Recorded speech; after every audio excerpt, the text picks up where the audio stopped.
কথিত হিন্দু নিপীড়নের অভিযোগ এনে আগামী 10 ডিসেম্বর দিল্লিতে বাংলাদেশ হাই কমিশন ঘেরাওয়ের ঘোষণা দিয়েছে ভারতের উগ্রপন্থী কট্টর হিন্দুত্ববাদী সংগঠন আরএসএস। এক সংবাদ সম্মেলনে আরএসএস এর দিল্লি শাখার গণমাধ্যম ও যোগাযোগ বিভাগের সহপ্রধান রজনীশ জিন্দাল বলেন, বাংলাদেশি হিন্দু এবং সংখ্যালঘুদের বিরুদ্ধে চলমান নিপীড়নের ঘটনায় গোটা ভারত ক্ষুব্ধ, উদ্বিগ্ন।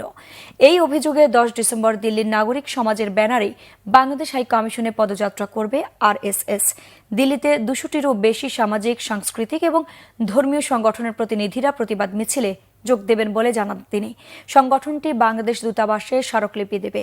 এছাড়া আরএসএস নেতা বলেন, বাংলাদেশি হিন্দুদের ওপর নৃশংসতা ও সহিংসতা বন্ধের দাবি জানিয়ে জাতিসংঘ, UNHRC, WHO, amnesty international, ADB সহ সকল আন্তর্জাতিক সংস্থার কাছেও স্মারকলিপি জমা দেবে সংগঠনটি।